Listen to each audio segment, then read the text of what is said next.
Hi, and welcome to another episode of Nursing Your Way to Wealth, where a mental health nurse and an accountant talk about wealth creation, personal development, and financial independence in the UK to help you live the life you deserve.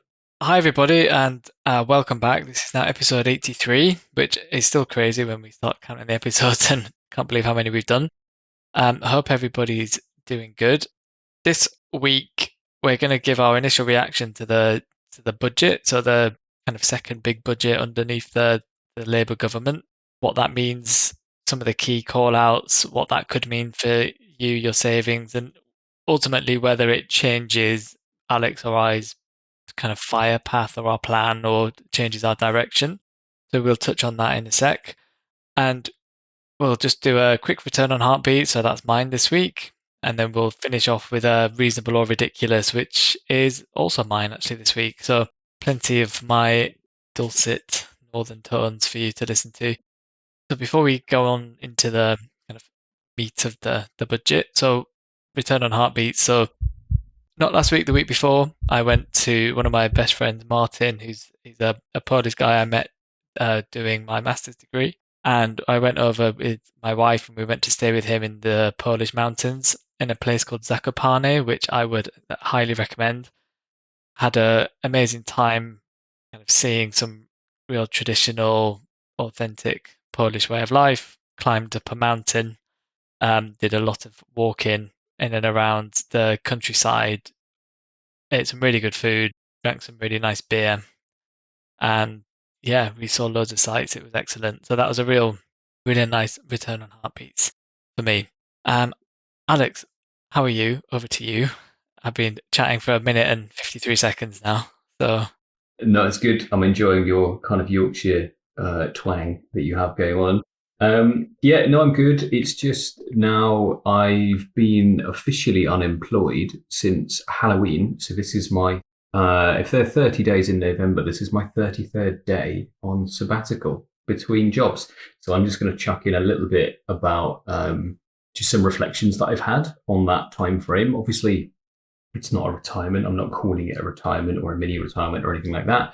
It's just really an extended period of time off that I've really enjoyed. Haven't been earning a salary for it, so it just goes to show that like we were very comfortable within that time frame. Like none of us, my wife and I, we didn't panic because I wasn't going to earn a salary for a bit.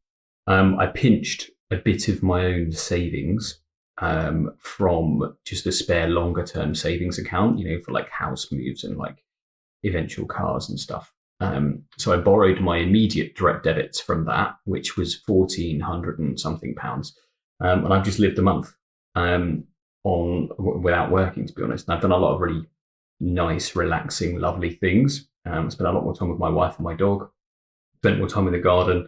I spent a bit of time at home, and I've done a load of things that I wouldn't normally get around to doing. So, would recommend it if you find yourself in this position. But I'm pretty sure I'm going to start working next week because all my new checks for my new job have been done, and I've had an email about that today. So, I think my sabbatical will be shortly coming to an end. yeah, that's pretty cool though that you've managed to do that, not needing to, or you didn't have the stress of needing the salary, that you were comfortable. And I imagine you're feeling a lot more relaxed and recharged and will do a much better job now than rather than finishing on Friday and starting on a Monday kind of thing. Yeah, absolutely. So I've done that before, where I finished on a Friday at like 5, and then started a new place on a Monday, and it's just like you just get no real time to decompress after the job and refocus. So no, I've just been doing things around the house, sorting stuff out. I've read a bit more of Nick and Julie's book in the time frame. Just keep buying. It's still excellent. I really like the stories. I would say it's comparable to Morgan Housel's work as well. So wholeheartedly recommend that. And when I'm done, I'll post it out, Alex, either to you or to one of our listeners, should they wish. Ah, perfect. That sounds good. I would be keen to read it.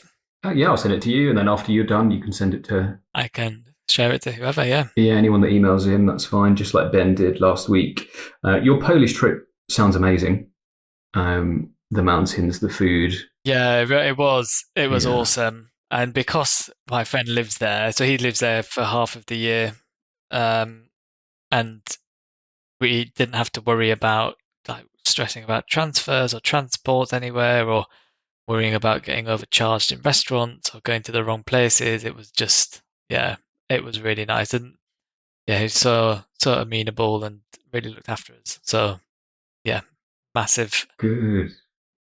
Everyone needs a friend like Martin, eh? Yes, absolutely. Yeah. Okay. Just swapping back to kind of budget thoughts now. I mean, there's a lot of speculation, a lot of anxiety, a lot of concern about the budget. Loads of newspapers, obviously, running articles and stuff, and their job is to sell views or eyeballs rather than useful content, in my opinion. I mean, I'm just thinking back. We did an episode last year on budget nerves. Seems mad to say we did an episode last year. On our podcast here, but that was episode 43. We titled "Budget Nerves." From my point of view, the build up to it, the stress people seem to create, and uncertainty is very similar to last time. And I remember last time not being like when it came out, I was like, well, actually, this isn't as bad as everybody was thinking, and it's just another example of how our brains process uncertainty and worry. We blow it up big in our brain. The idea is to keep us safe, but actually, in the 21st century, most people live a safe lifestyle. So when that anxiety moves into your everyday life, it can disrupt you a little bit. So, I mean, Alex, have you found? Did you read any of the news stories? Did you find any kind of? Did any of it like change how you approach stuff, or did you manage to avoid the noise? Yeah, I think I was slightly.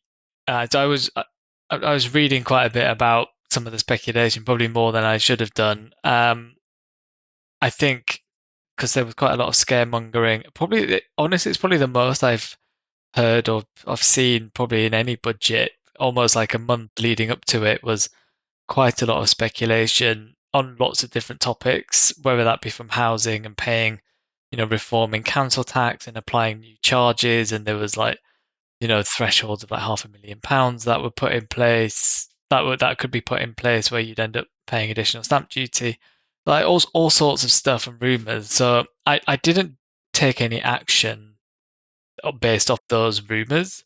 I obviously wanted to wait and see what came through. And I think probably for most people, it wasn't as bad as it was like the speculation was leading that out to be. I think it wasn't a surprise that taxes were going up. I think the ultimately the UK borrows as much as it earns, and as a result, we've got a very expensive country to run, and we use a lot of tax for that.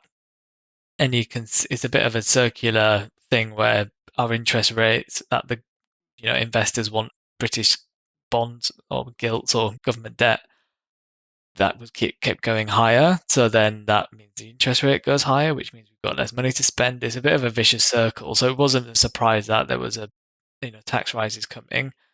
But I think for me, it wasn't as bad as I thought it would be. Some of the rumored things did come through, like the salary sacrifice, like charging national insurance above £2,000, freezing income tax levels. So like the bandings that came in and was extended out to 2031, which wasn't a surprise. The cut in ISA rate. So I was very pleased that it wasn't a cut in the overall ISA limit, but it was a cut just in the cash ISA limit, which again didn't really affect me. Most of my money's in a stocks and shares ISA, and I found it was quite encouraging actually that people like the government is seen to be trying to encourage people to invest. So that was, yeah, could be seen in that way. Yeah. Do you think, just to hop in quickly, Yeah. from what I've read, that reduction in that allowance of the cash component, I've heard some kind of government articles and kind of news shows and stuff, and they talk about it being a nudge towards getting people to invest. And they mentioned specifically getting people to invest in UK-based companies. And I don't know if that's just like a home bias thing they think will work out, or whether people who have been filling, for example, the cash ISA every year, will suddenly now have this extra spare money and think, oh, this is what I'll do with it. I'll learn about investing, unless they're going to try and educate that population as well. I don't know if it's because we do this thing, therefore they will do this other thing that we would like them to do.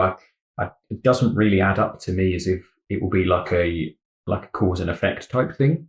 Yeah, I agree. I think that's kind of, I think that education piece is the really important bit, because people aren't just, if you are financially astute and literate and are keen on investing, you're already using your ISA like your stocks and shares ISAs. You're not Mm. really using a cash ISA, maybe for an emergency fund, but like most of your savings aren't in cash.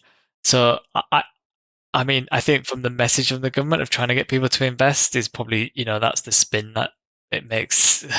You'd like to think that's what they're doing, but it's probably Mm. because people are not educated enough on investing, and people will just therefore put cash into instant access accounts outside of ISA wrappers and therefore pay tax on their interest. um, Yeah, and, I mean, yeah, I had that as a thought. My other thought would be, well, that maybe they'll spend the extra 8K. Yeah. or spend. Yeah, exactly. Yeah, that could be it, and try and stimulate the economy that way. Um, but I think the point of not investing in trying to get people to invest in British companies is quite interesting, because most people who invest in the UK, most of their money's in either global funds or quite heavily exposed to the US. It's almost seen as like subsidizing British investors to give money to American companies. And I think there was rumored to be like a British ISA to be set up, which would only be ring fenced for British companies listed on kind of UK stock markets. But that didn't come through. That's not to say it won't, but I think it's trying to get more investment into our UK companies. Um, Yeah, I mean, I think that's broadly it's a good idea. I don't know if these changes will affect that in terms of like bring about the change that they want to achieve. Because if you think about like historically, the British kind of stock market used to be much bigger than it is now, yes, and now it's much smaller. So I think any kind of stimulation in the right direction for that, and there probably is loads of like potential and talent and opportunities for good, solid businesses in the UK that don't get anywhere because they can't get funding for stuff. Um, so maybe it might change. Who knows? And then someone might email us and be like, "I'd like to give you hundreds of thousands of pounds for 1% of your podcast," yeah. and I'll be like, "Absolutely, I will take it." They Um, double it and you've got a deal. yeah, exactly. Yeah, Yeah, I'll have to speak to my accountant first yeah, before that comes around. yeah.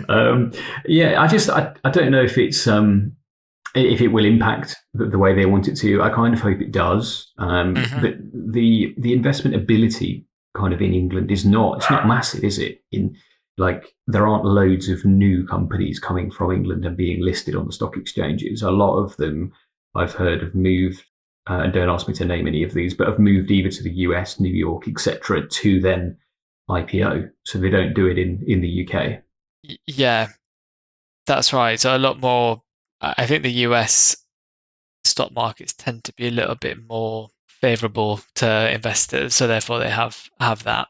Um, but I think for me, like from the change to that allowance, it doesn't affect me um, personally. I mean, I will just continue to direct my money to stocks and shares ISAs, and it's still a very generous limit.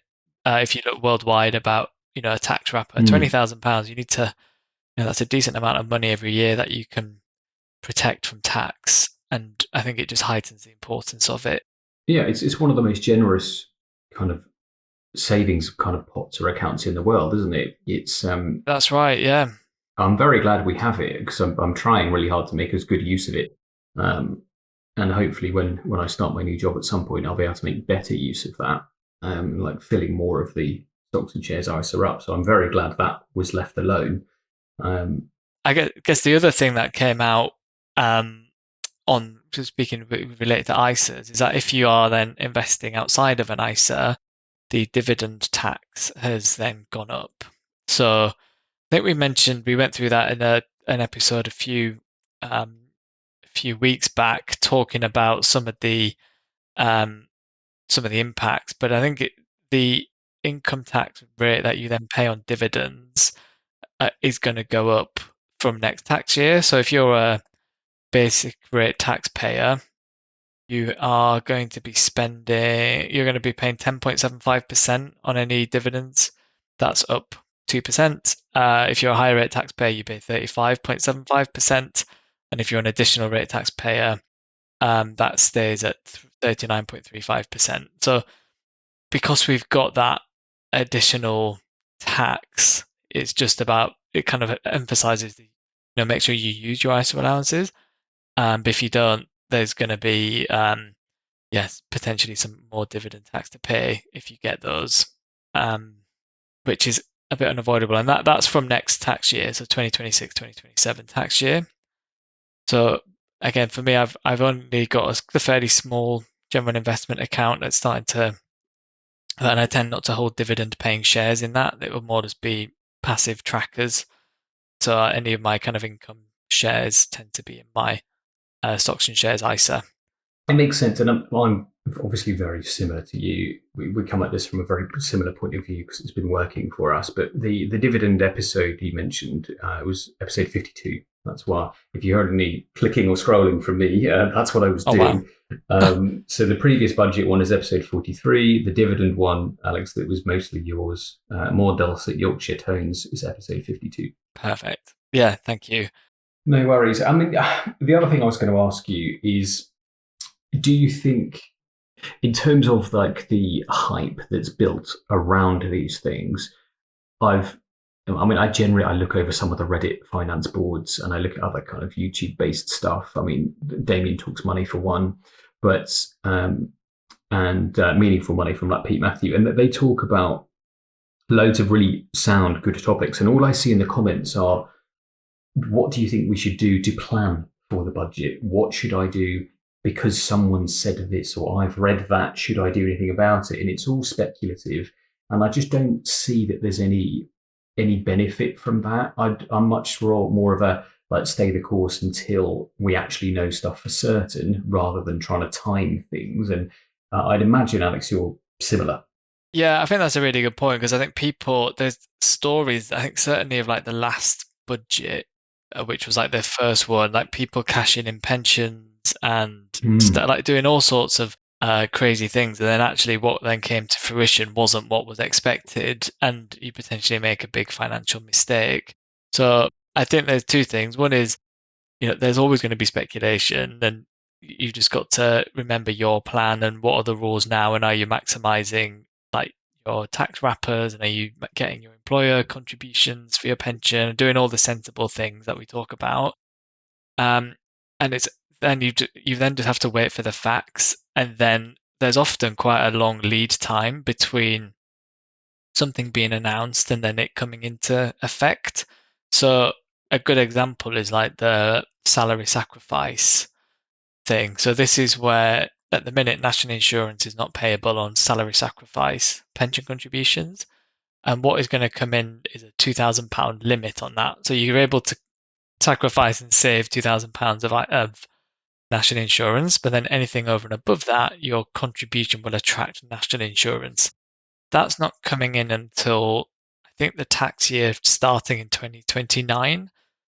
So there's still quite a lot of years, like 3 years, until that starts to actually be applicable. And so there's plenty of time still to make the most use of adding that, getting your maximizing your pension contributions, making sure you're getting your employer matches. And again, it's one of those knee-jerk things. There was a lot of speculation around that in the press before the budget came out, but then when the dust settles and it's not actually for a long time that's going to come in, so it's a bit scary, but it doesn't affect you like right away. So it doesn't really necessitate that knee-jerk reaction. No, you can plan for it, can't you? Exactly, yeah. And so you plan for then, what the rules are then, and then you can at least, it's like the rules have changed and there's not really much we can do about that given the government's in power. But it's about, now what, where the new goalposts are, plan for that.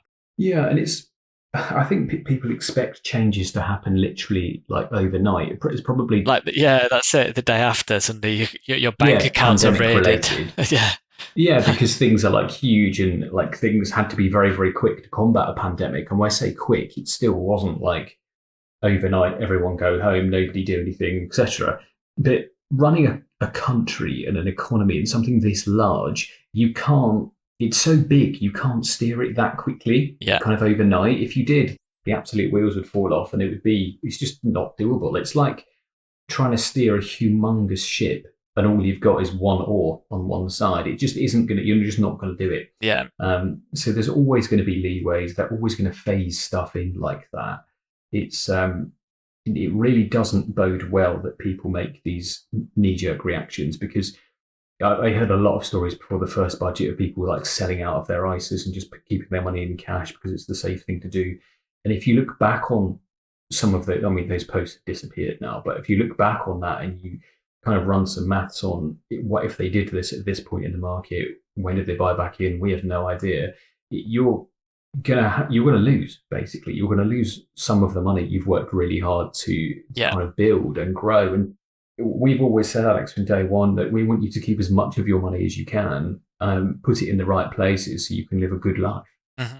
Yeah, absolutely. And yeah, I've heard some horror stories of people similar, like doing things based on speculation. And yeah, it's you always need to know what the rules are. As you said, there's often quite a long glide path before they actually come in, and then it gives you time to adjust and make changes. And that could be anything, like from actually you're not wanting to go take a more stressful role just for a bit of pay rise because actually you're going to be paying a higher rate of tax. So does it really matter? So the net amount doesn't really change much.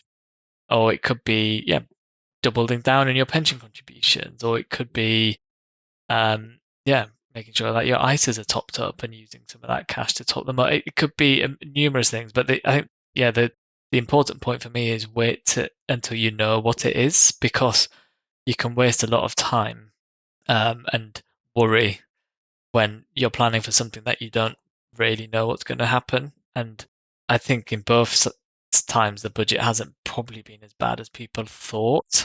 No, I mean, if you think about the people making these decisions, like the people in power, that currently the Labour government, if they make some horrendous changes that impact 90% of people in a really negative way, they've basically signed themselves to be out of government, haven't they, by the next election? And no politician wants that, which is why none of them touch the triple lock currently.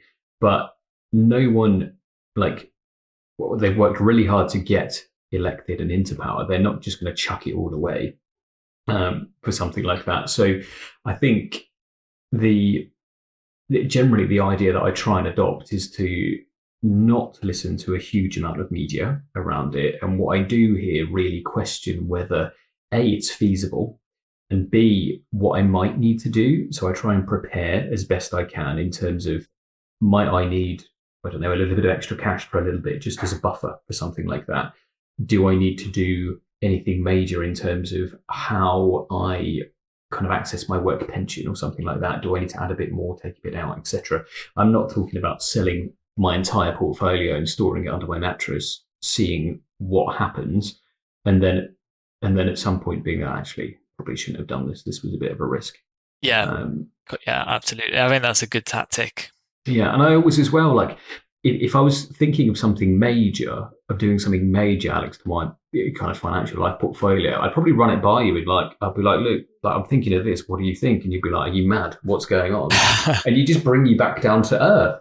Because sometimes I know humans, like, we can get all in our own head about particular things, and it becomes all encompassing. And you just need someone else to look at it and be like, actually, you're fine. Yeah. You don't need to make these massive changes. But you need an external voice, another opinion from someone just to help regulate. Yeah, I think that's a really good point. And I think having a sounding board, even sometimes just like writing it down and seeing what it looks like, and then reading it back to see if it makes sense. Because often, people do get wrapped up in it. Money's very emotional. I think they say it's personal finance is 80% personal and 20% finance.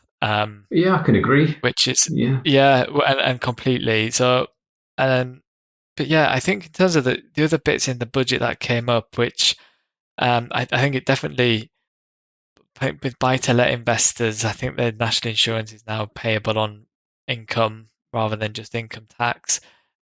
of everything that's happened over the last kind of 5 or 10 years, buy-to-let investing, I just cannot seem to make sense for me. I know other people do well. No, they've certainly disincentivized it, haven't they? Certainly have, yeah.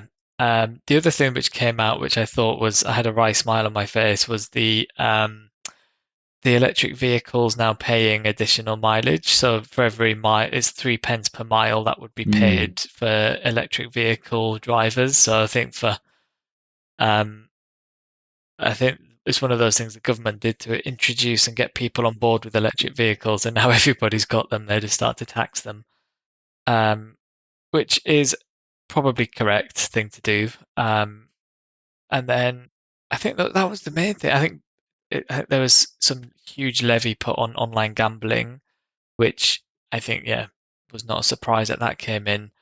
And I think the duty on a pint of beer is going up again, I think, from memory. Well, yeah, I'm not unhappy at either of those. I don't drink a lot of beer or any beer actually now. I was just doing a bit of maths around the electric car levy thing. It's still way cheaper per mile than fuel, like petrol, Yes, diesel, etc. If it you is. Yeah, yeah. use some man maths here and discount the cost of the car, etc.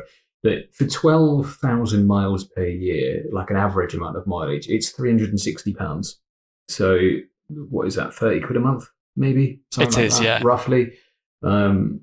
Yeah, it's probably hardly going to break the bank. I'd be a little bit annoyed if I bought an electric car like a couple of months ago, and now, bam, here we are. But I think, I don't know, if you can afford an electric car, can you afford the extra levies? Possibly.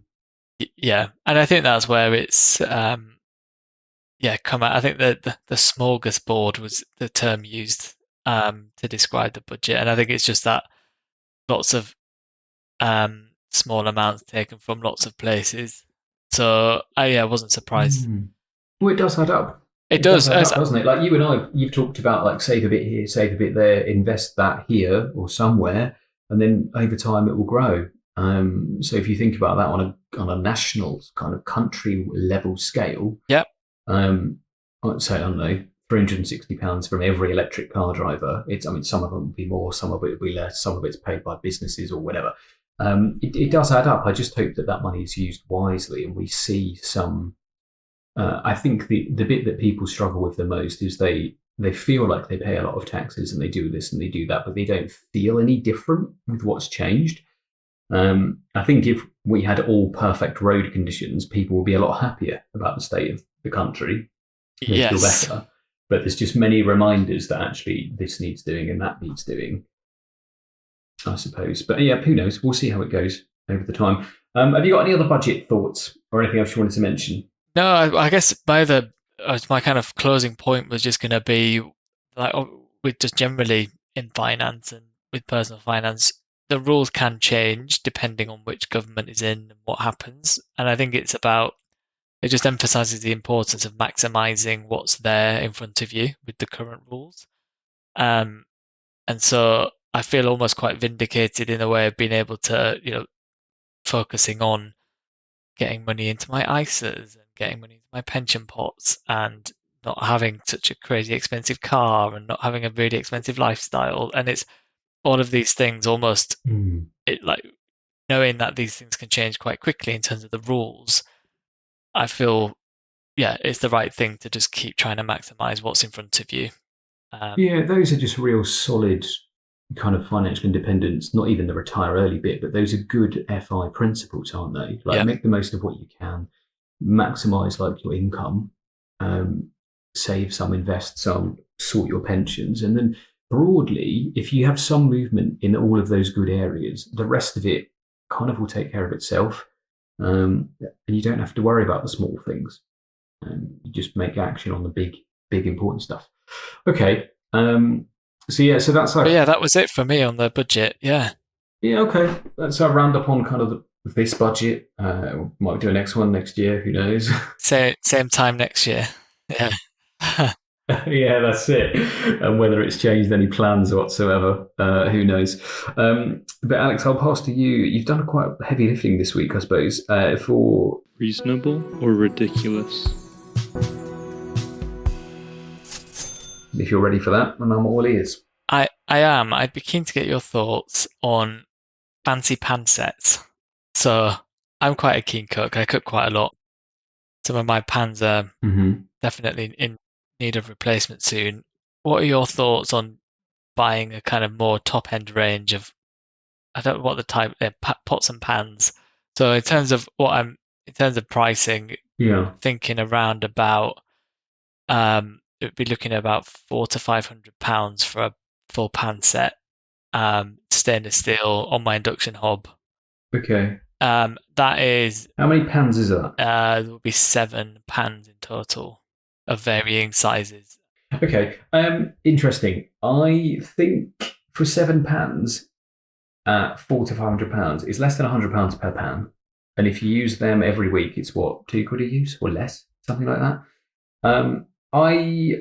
It depends how long they'll last. I think at least 10 years. Yeah. If you do, like, if you do the maths on it, I would always do a bit of maths on something like that. And I would say we'll call it the upper end. If it's £500 and we divide that by 7 pans, it costs you £71, 71.42, right, per pan. And then you divide that by what, 10 years? Yeah. We're into pence, 7 pence per day. Yeah. Like, I would say it's worth doing, to be honest with you. Yeah. You don't have to worry about Teflon then. I've got rid of a load of my Teflon pans that are kind of shot to pieces and bought stainless steel. I've not bought £400 to £500 pans though. I've just bought whatever Dunelm had in stock at the time. I think I got 2 of them for £50 or something like that. Okay, and I had some old stainless steel pans anyway at home that we've been using. I do keep 1 Teflon frying pan. I think if you'll look after them, which I think you will, they're not going to go in a dishwasher because you don't own one. Correct, yeah. And you'll use them, like, you cook a lot. You use them at least, I would say, 6 times a week, probably more. If you're thinking about 2-3 meals a day, etc. I would say it's entirely reasonable if they last for 10 years. Yeah. I would say it's probably unreasonable if they last any less than 5. Something like that, I would say, because if they like break after 2 years and the manufacturer like weasels out of replacing them for you, then it's very expensive. If they last you 10 years and you and your wife use them every day, I would say it's an entirely reasonable cost. Perfect. Well, that is good to hear. I've not bought them yet. It is a small thought in my mind of something to do over the next few months. So I'm okay. Well, I don't know. Maybe you can ask Santa to get you them for Christmas. I could, yeah. And we'll see if they arrive. Yeah. Who knows? Okay, shall I do a quick summary? Yeah, perfect. Now that we've reached, because you've done the majority kind of the chat, and for full disclosure here, I have been making notes, right, as we've been going. Okay, so this has been episode 83. We've talked about the most recent budget and whether it will change mine or Alex's FiRe or FI plans. Broadly, no, it's not going to change most of them. We'll just make use of the current kind of financial instruments we have available. We've talked a little bit about the freeze of income bans till 2031, the increase in dividend tax, the changes to national insurance contributions from your employer, the reduction in the cash ISA allowance from 20,000 per year to 12. And we've talked a bit about how we process nerves around things, how we look at uncertainty. And some people act around those levels of uncertainty. In our opinion, probably best to learn facts rather than act on fiction or suggestions of what might happen. The other things to note, our previous budget episode called Budget Nerves was episode 52, which is quite a few episodes ago, 31 episodes ago now. Alex did another one, a deep dive on dividend taxes or dividends themselves. That's episode 43. Our return on heartbeats for this week is you had a great time with your wife in Poland, visiting your friend Martin, climbed a mountain, had some good food, wore your Norwegian hats. And I personally feel like a good quality set of stainless steel pans is worth doing if it's £400 or £500 for stainless steel, 7 of them. If they last longer than 5 years, if they last less than 2, probably not. Perfect. That was a great summary. I wrote a lot of it down. And the way I've read this is I've read the top piece, I've skipped to the middle bit and then the bottom, back to the top and then back to the bottom again. And I don't know what that says about me, but my ability to read line for line on my own scribbled notes is very difficult. Yeah, I've got a lined piece of paper here and I haven't written any of my notes on the actual lines either. A lot of them are diagonal. So probably that's why. Yeah, there to help you. Yeah, exactly. Yeah, why don't I use them? Right. Okay. Alex, any other thoughts before we close this one? No, just, thank you very much. And I hope everybody enjoyed it. If you've got any questions or thoughts or feedback on the budget or anything for that matter, and if anything that's going to impact your journey to FiRe, then it'd be great to hear from you. None of what we discuss on the show is to be considered financial or health advice, and we recommend you always do your own research or consult an independent financial advisor or a doctor when making your financial or health decisions.